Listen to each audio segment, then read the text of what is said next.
ले लेते हैं एबीसी एक त्रिभुज है जिसमें से हम क्या कर रहे हैं, एक बीसी के समांतर एक रेखा खींच रहे हैं। ऐसे बीसी के समांतर खींचे और ये रेखा जो हमने खींचा ना वो डी खींचा, जो एबी को डी बिंदु पे काटा और एसी को ई बिंदु पे काटा। और ये आपको मांगने के लिए बोल रहा है एडी बट्टा डीबी, यानी कि ये बट्टा ये, और इधर बोल रहा है एई बट्टा ईसी, ये दोनों बराबर होते हैं। ये आपको प्रूफ करने के लिए बोल रहा है। इसी को हम थेल्स थ्योरम बोलते हैं, इंग्लिश में हम बीपीटी थ्योरम भी बोलते हैं, बेसिक प्रोपोर्शन थ्योरम बोलते हैं, ठीक है, या थेल्स थ्योरम हिंदी में बहुत पॉपुलर नाम है। एक क्वेश्चन आता है 5 से 6 नंबर का, ध्यान रखिएगा, ठीक है। तो सबसे पहले किसी भी थ्योरम को हम करेंगे तो इसके बारे में पहले हम इंट्रो डालेंगे कि जैसे माना कि एबीसी एक त्रिभुज है जिसमें बीसी समांतर डी खींचा, इस तरह से इंट्रो देना है। अतः हमें सिद्ध करना है एडी बट्टा डीबी बराबर एई बट्टा ईसी। क्लियर है? तो हमें पूरा लाइन बाय लाइन लिखना पड़ेगा और आपको सीखना पड़ेगा। तो मैं लिख रहा हूं, माना कि एबीसी एक त्रिभुज है जिसमें हमने बीसी समांतर, ये समांतर का साइन है बेटा, ठीक है, डबल लाइन मतलब समांतर, डी खींचा। देखिए हमने बीसी समांतर डी इसको खींचा, लेकिन ध्यान रखिए बीसी समांतर डी तो हम यहां भी खींच सकते हैं ना, लेकिन हमने त्रिभुज के अंदर में खींचा है। तो इसके आगे एक लाइन और बढ़ा लेंगे, जो एबी भुजा को डी बिंदु पर तथा एसी भुजा को ई बिंदु पर काटती है। बात समझे यहां तक? यानी कि बीसी समांतर डी खींचा, जो एबी भुजा को डी बिंदु पे काटा और एसी भुजा को ई बिंदु पे काटा। अतः हमें सिद्ध करना है कि, क्या सिद्ध करना है कि ये अन्य दो भुजाएं एक ही अनुपात में विभाजित होती है, यानी कि ये भुजा और ये भुजा एक अनुपात, यानी कि एडी बट्टा डीबी बराबर एई बट्टा ईसी में विभाजित, देखो बराबर हो गया, ये बराबर ये, इतना आपको सिद्ध करना है। यहां तक लिखना, कंटेंट समझ गए हैं? और बेटा अगर आपको नंबर चाहिए तो इसका नंबर जितना मैंने लिखा है वो टीचर 1 से 1.5 नंबर देता है, बस इसका लिखने का जी 1 से 1.5 नंबर दे देता है, ठीक है, जितना चाहिए, 1 मार्क्स भी कम तो थोड़ी है, समझ गए? और थ्योरम में तो फिगर आपको लेना ही पड़ेगा। क्लियर है? इसके अलावा मैंने कल आपको एक चीज बताया हुआ था कि बाबू लोग, हम लोग ज्योमेट्री में ना कंस्ट्रक्शन करते हैं, रचना करते हैं, ये हमको कुछ खुला छूट मिला है रचना करने का, लेकिन रचना अपने हिसाब से नहीं करना है, बुक के हिसाब से जो मैं बताऊंगा उसी हिसाब से रचना आपको करना है। रचना क्या करना है, मैं थोड़ा सा कलर चेंज कर लेता हूं। सबसे पहले डी से एक लंब डालिए इस पे, ठीक है, और एक लंब ई से डालिए, ठीक है, इसका नाम मैं एम डाल देता हूं, इसका नाम मैं एन डाल देता हूं। ये बात समझे? इसको भी रचना में आपको लिखना पड़ेगा। तो चलिए मैं रचना लिख रहा हूं, पीला ले लेता हूं, थोड़ा कलरफुल रहे, छोड़ो हटाओ यार, रेड ही ले लेता हूं। रचना किसी लड़की का नाम नहीं है यहाँ पे, ठीक है ना? हाँ, तो ध्यान रखिएगा, डी से डीएम लंब, ये लंब का साइन है, ठीक है, डीएम लंब, डी से डीएम लंब किस पे पड़ा? ए पे, ठीक है, या ए भी लिख सकते हो या एसी भी लिख सकते हो, ठीक है। तो डीएम लंब हम किस पे? एसी, तथा ई से ई एन लंब, ये लंब का साइन है, लंब हमने किस पे डाला? ए बी पर डाला। यहां तक समझ में आया बेटा लोग, बच्चा लोग, समझ में आया? डी से डीएम लंब, ई से ई एन लंब, ये लंब का साइन होता है, और डाला, और डी को सी से, ठीक है, तथा ई को बी से मिलाया। शिवानी बच्चा समझे? अब इसको डी से सी से मिलाया और ई को बी से मिलाया। चलिए मैं थोड़ा मिला ही देता हूं, कलर थोड़ा सा चेंज कर लेता हूं, इसको इससे। क्लियर है? क्लियर है? यहां तक में समझने में दिक्कत? अब आते हैं, हमको प्रूफ करना है यहां पे। अब मैं त्रिभुज एडीई का क्षेत्रफल निकालना हूं, एडीई का क्षेत्रफल, त्रिभुज एडीई का क्षेत्रफल।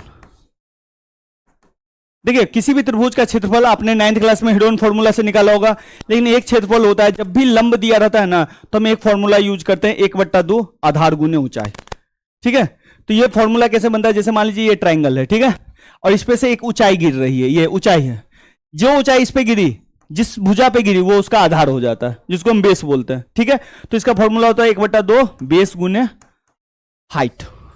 बात समझ में आया? तो 1/2, अगर मैं बेस ए ई को मान लू, ये ऊपर में ए था ना बेटा, याद है ना, नीचे कर देता हूं थोड़ा, लो, अगर मैं ए ई को हाइट मानू तो हमारा लंब कौन हो जाएगा, डीएम। अगर मैं ए डी को हाइट मानू, सॉरी आधार मानू, तो हमारा हाइट कौन हो जाएगा, ई एन। बात समझ में आया? तो मैं ध्यान से एक ट्रायंगल में आपके लिए बना देता हूं ये, ठीक है, और ये ले लेता हूं A B C D E, और मैं ये वाला लंब ले रहा हूं, ठीक है, जो ई एन है। तो हमारा ये हो जाएगा 1/2 गुने आधार, तो आधार कौन हो गया, एडी, गुने ऊंचाई कौन हो गया, ई एन, यानी कि ये वाला। बात समझ गए? कोई दिक्कत है तो बता दीजिए अभी तुरंत, क्योंकि आगे भी ऐसे ही चलेगा। कोई दिक्कत? चलिए अब देखिए कैसे समझना है। आपको एडी बटा डी भी दिख रहा है, यहां पे एडी आपने इंक्लूड कर लिया, तो भाई ई एन तो नहीं, ई एन किसे आ गया, ई एन कटेगा। समझ गए गौतम? समझ में आया? सेकंड, अब देखिए एडी, एडी के नीचे क्या लाना है, डीबी, तो आपको ये वाला लाना पड़ेगा डीबी। लेकिन डीबी लाना इतना आसान नहीं है, आपको एक चीज समझना पड़ेगा, कॉन्सेप्ट जो आपको कोई नहीं बताएगा, सिर्फ शंकर भैया बताएंगे। कारण देखो, त्रिभुज है ना, 3 तरीके से होता है बच्चा। एक न्यूनकोण त्रिभुज होता है जिसको हम एक्यूट ट्रायंगल बोलते हैं, एक होता है बाबू लोग राइट एंगल, समझ गए, और तीसरा होता है obtuse, obtuse angle, sorry obtuse triangle. अब होता क्या ये समझो, एक्यूट ट्रायंगल यानी कि न्यूनकोण त्रिभुज में जब भी तुम लंब गिराओगे ना, वो त्रिभुज से नीचे गिरेगा, सॉरी त्रिभुज के अंदर गिरेगा। बात समझ गए?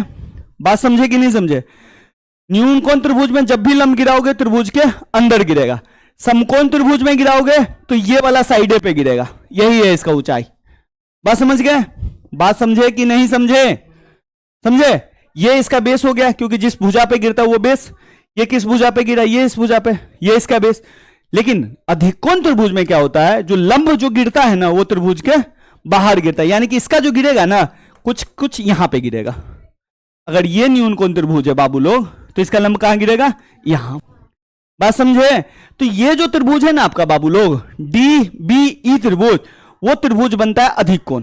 कौन सा त्रिभुज बनता है, अधिक कोण। तो उसका बेस तो ये हो जाएगा, लेकिन लंब कौन हो जाएगा, ये वाला डीएम लंब हो जाएगा। बात समझ में आया? कोई दिक्कत है तो बताइए। डीएम नहीं होगा, सॉरी ईएन लंब हो जाएगा। ईएन कैसे, ये त्रिभुज है, ये डी बी ई, और यहां से लंब गिर गया बाहर की ओर। बात समझे? देखिए ना, सिंपल, अगर मैं इसमें कहूं ए बी सी, ठीक है, इसका लंब कौन है, ये आधार कौन होगा, ये। बात समझे? कोई दिक्कत इसमें? समझ में आया? तो इसका जो ध्यान रखिएगा, इसका आधार ये होगा और लंब कौन होगा, ये ई एन लंब होगा। क्लियर है? चलिए तो मैं लिख रहा हूं त्रिभुज डी बी ई का क्षेत्रफल बराबर क्या होगा, 1/2 गुने डीबी, इसका आधार हो गया, ठीक है, और ऊंचाई कौन हो गया इसका, ई एन। इसको मान लीजिए समीकरण 2। बात समझे कि नहीं? देखिए ना, ये बाहर गया और ये अंदर आया, ये अंदर आया और ये इसके बाहर गया। समझ में आया या नहीं आया? ये थोड़ा सा पकड़ने में दिक्कत होगा, लेकिन अधिकोण त्रिभुज है, ऑब्ट्यूज ट्रायंगल। हाँ बताओ। नहीं अभी नहीं, थेल्स थ्योरम में एरिया के हिसाब से ही लेते हैं, ले रहे हैं अभी, कहां निकाले, पूरा निकालेंगे। ये एरिया कैसे निकला समझ में आया? देखिए बच्चे यहां पे कंफ्यूज होते हैं कि भैया डीबी आपने लिख दिया, आधार, ऊंचाई आपने ई एन लिखा, आधार ये है, ऊंचाई आप ये कैसे लिख सकते हो, बाहर कैसे जा सकता है, तो बच्चा ना रट लेता है। मैं रटवाने की कोशिश नहीं कर रहा हूं, मैं समझाने की कोशिश कर रहा हूं कि अधिकोण त्रिभुज है ये डीबी, और डीबी त्रिभुज जब भी अधिकोण होता है तो लंब बाहर की ओर गिरता है, ये समझाने की कोशिश कर रहा हूं। क्लियर है? अब देखिए, अब क्या करना है, आप कुछ नहीं करना है, एक समीकरण 2, दोनों को डिवाइड कर दो, भागा देने आता है बट्टा में, समीकरण 1/2। जैसे आप समीकरण 1/2 करोगे, वैसे ही त्रिभुज एडीई का क्षेत्रफल बट्टा, भागा का मतलब तो बट्टे होता है, डिवाइड त्रिभुज डीबीई का, इक्वेशन 1 ऊपर गया, इक्वेशन 2 नीचे आया, तो वही 1/2 ऊपर में डालेंगे, AD ऊपर में डालेंगे, EN भी ऊपर में डालेंगे, बट्टा ये मैंने इसका वाला लिखा, अब ये नीचे वाला 1/2 DB EN। बट्टा में जब भी सेम चीज होता है उसको आप लोग क्या करते हो, देखना चाहते हो, सीधे EN से EN काटते हो, 1/2 से 1/2। फाइनल इसका क्या बचा, AD बट्टा DB। देखिए आधा अधूरा आपका आ गया, ध्यान से देखिए ये आ गया, समझे, कर रहे हैं अभी बनाते चल लेंगे, ठीक है। AD बट्टा DB आ गया, अब क्या लाना है, AE बट्टा EC। जिस तरीके से हमने ये लाया है उसी तरीके से हम ये लाएंगे, बात समझे। जिस तरह से हमने ADE का क्षेत्रफल निकाला उसी तरह से ADE का क्षेत्रफल फिर से लेंगे, लेकिन इस बार लंब पहले हमने कौन सा लिया था, EN, इस बार हम लंब कौन सा लेंगे, A। बात समझ गए, DM हम लंब लेंगे, कोई दिक्कत, DM लंब लेंगे, बात समझ गए। तो फिर से हम लिख रहे हैं, थोड़ा सा बदल लें या इसी पे लिख दें,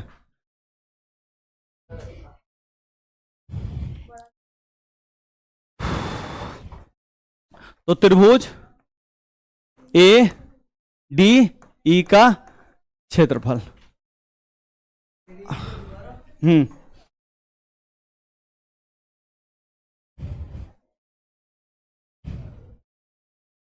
बता रहे हैं क्यों।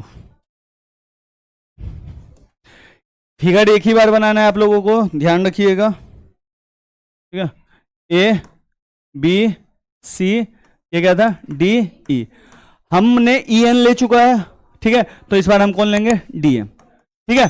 अब ध्यान से देखिए, अगर जैसे हम DM लंब लेंगे तो AE हमारा क्या हो जाएगा, बेस हो जाएगा। ध्यान से देखिए, दोनों ADE मैंने पहले भी लिया है, ADE इस बार भी ले रहा हूं, तो लंब मैं इस बार अलग कर रहा हूं, ठीक है। तो इस बार लूंगा 1/2, आधार क्या बनेगा, AE, और ऊंचाई क्या बनेगा इसका, DM। समझ में आया बच्चा लोग, ठीक है। पहले मैंने ये वाला लिया था तो आधार ये मान लिया था, अब इस बार मैं ये ले रहा हूं, आधार ये हो गया, क्लियर है। कोई दिक्कत है तो बता दीजिए बाबू लोग, नहीं ना।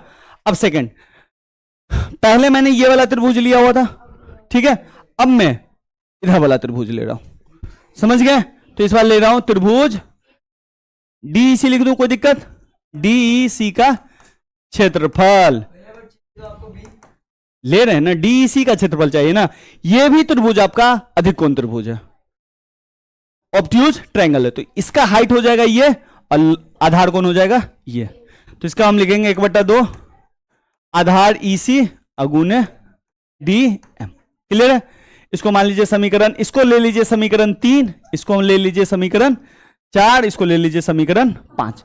अब समीकरण 4 और 5 को फिर से डिवाइड कर दीजिए, समीकरण 4 डिवाइडेड समीकरण 5। जैसे ही डिवाइड कीजिएगा तो ये ऊपर में आ जाएगा त्रिभुज ADE का क्षेत्रफल, और नीचे में क्या आ जाएगा, त्रिभुज DEC का क्षेत्रफल। ये हो जाएगा 1/2 गुने AE गुने DM, और नीचे में क्या आ जाएगा 1/2 EC गुने DM, क्लियर है।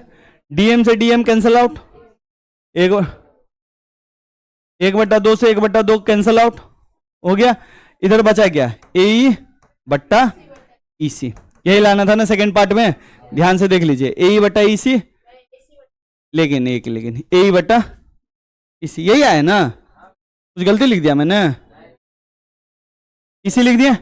अब देखिए दोनों चीज तो मिल गया, इसको मान लीजिए आप 5 मान है, इसको क्या मानिएगा, समीकरण 6, ठीक है। तीसरा समीकरण याद है आपको, तीसरा, इसको और इसको इक्वल कर दीजिएगा तो दोनों बराबर हो जाएगा।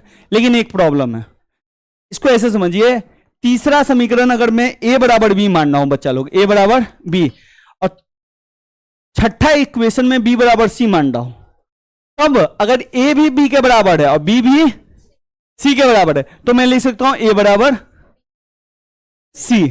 लेकिन देखिए दिक्कत है, AD और DB किसके बराबर है, AD का क्षेत्रफल DB का क्षेत्रफल, और ये किसके बराबर है, AE और EC किसके बराबर है, AD का क्षेत्रफल और DEC का क्षेत्रफल। अगर ये दोनों मेरा बराबर हो जाता तो मैं इन दोनों को काट देता और आ जाता हमारा AD DB और AE EC, बात समझ गए। लेकिन चूंकि हमारा ये दोनों बराबर नहीं है तो हमको सबसे पहले इसको बराबर करना पड़ेगा, ठीक है। अब देखिए कैसे बराबर करते हैं, ऊपर में देखो एडी का क्षेत्रफल ऊपर में भी है और नीचे भी एडी का, इस पे तो आपको दिमाग लगाने का जरूरत है ही नहीं। क्या करना है, डीबी का क्षेत्रफल और डीसी का क्षेत्रफल हमको बराबर करना है। तो उसमें ना 9th का एक थ्योरम आता है, अब हटा दिया, पहले होता था, लेकिन 9th का थ्योरम होता क्या है, देखिए ध्यान से देखिए, ये दोनों ये त्रिभुज, ध्यान से देखिए, ये एक त्रिभुज था डीसी है, नीचे में डीसी, देखिए ध्यान से देखिए, मैं सर्कल डी ई सी, ये क्षेत्रफल त्रिभुज है, और दूसरा कौन है, डी ई बी, ये त्रिभुज है यही है ना। ध्यान से देखो, ये दोनों त्रिभुज जो है बीसी लाइन और डीई लाइन के अंदर है, दिख रहा है, ये दोनों त्रिभुज डीई लाइन और बीसी लाइन के अंदर है। और एक चीज और ध्यान से देखो, दोनों त्रिभुज एक ही लाइन पे बना है, अब वो कौन सी लाइन पे बना है, डी लाइन के अंतर्गत बना है। क्लियर है, इससे ये है एक त्रिभुज, एक थ्योरम था 9th क्लास में पहले, अब हटा दिया गया है, नहीं 2 साल पहले हटा, नहीं ये नहीं पढ़े हुए थे, वो पहले हटा दिया, एरिया वाला निकालना होता था, पूरा वो 9th क्लास से मैथ का वो टॉपिक ही हटा दिया। तो इससे यह पता चलता है कि किसी भी समांतर चतुर्भुज में, ये समांतर चतुर्भुज है, ये बी सी डी ई समांतर चतुर्भुज, किसी भी समांतर चतुर्भुज में अगर एक ही आधार पे 2 त्रिभुज बन रहे हैं तो दोनों का क्षेत्रफल क्या होगा, इक्वल होगा। बात समझ गए। तो यहां पे आपको लिखना पड़ेगा, क्या थ्योरम है, इसको ऐसे लिखते हैं, किसी समलंब चतुर्भुज नाम होता है इसका, थोड़ा सा हमको देख लेने दो बेटा, चलिए हटाइए, उतना नहीं लिखा है, देखिए त्रिभुज डीईबी और डीईबी, मतलब इसको हम ऐसे भी लिख सकते हैं, त्रिभुज डीबीई और त्रिभुज डीईसी, डीईसी दो समांतर रेखा, दो समांतर रेखा, कौन कौन सा समांतर रेखा है, बीसी और डी, डी ई के बीच बना है, बीच बना है, तथा दोनों त्रिभुज एक ही आधार डी पर बना है, डी पे बना है ना दोनों त्रिभुज, तो अतः हो जाता है त्रिभुज डीबीई का क्षेत्रफल बराबर त्रिभुज डीसी का क्षेत्रफल। बात समझ में आया कि नहीं समझ में आया। 5 नंबर आपको फ्री फॉन्ट में नहीं देगा, पूरा लिखना पड़ेगा। जी हाँ, अब इतना कर लिए, अब एक चीज तो और करना है, इसको और इसको बराबर करोगे ना। अब देखिए आपको आप करना क्या है,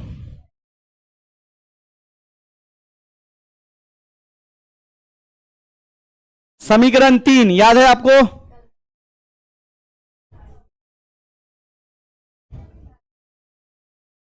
समीकरण 3 याद है, त्रिभुज एडी का क्षेत्रफल बट्टा त्रिभुज डीबी का क्षेत्रफल था। मैं इसको डीबी लिखूं या डीसी लिखूं, डीबी ही लिख रहा हूं क्योंकि दोनों बराबर है, तो मैं डीबी का क्षेत्रफल ही इसको लिख रहा हूं। अब वो क्या था बेटा, ए बी एडी बट्टा डीबी, यही था ना रे, ये समीकरण 3 था। समीकरण 6 कौन था, त्रिभुज एडी का क्षेत्रफल त्रिभुज डीईसी का क्षेत्रफल, तो डीईसी की जगह मैं इसको लिख सकता हूं, कंफ्यूज हो गए ना आप लोग, डीबी का क्षेत्रफल बराबर क्या लिख देंगे, ए बट्टा ईसी। अब देखिए मैं थोड़ा सा इसको छोटा करके समझाता हूं,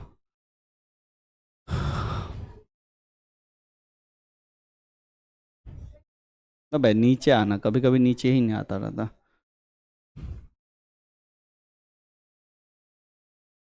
अब देखिए ये छोटा है, सब चीज दिख रहा है, देखिए ध्यान से देखिए, ये मैंने समीकरण 3 लिखा, समीकरण 3 है आपका ये, ध्यान से देखिए क्या है, एडी का क्षेत्रफल और डीबी का क्षेत्रफल, एडी का क्षेत्रफल डीबी का क्षेत्रफल बराबर एडी बट्टा डीबी है। दूसरी ओर देखिए मैंने क्या लिखा है, एडी का क्षेत्रफल बट्टा डीबी, डीसी था, लेकिन मैंने इसके जगह क्या लिख दिया, डीबी, क्यों, क्योंकि ये दोनों क्या थे, बराबर, तो मैं डीसी की जगह मैंने क्या लिख दिया, डीबी लिख दिया।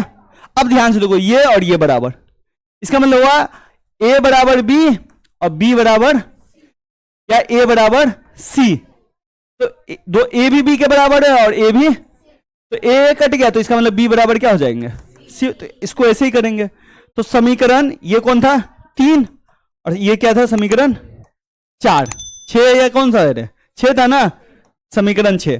तो समीकरण 3 और 6 से क्या होगा, समीकरण 3 और 6 से ये दोनों क्या होंगे कटेंगे, तो बचेगा ए डी बट्टे डी बी, अब बराबर इधर क्या बचेंगे ए ई बट्टे ई सी, ये बचेगा, ये हो गया।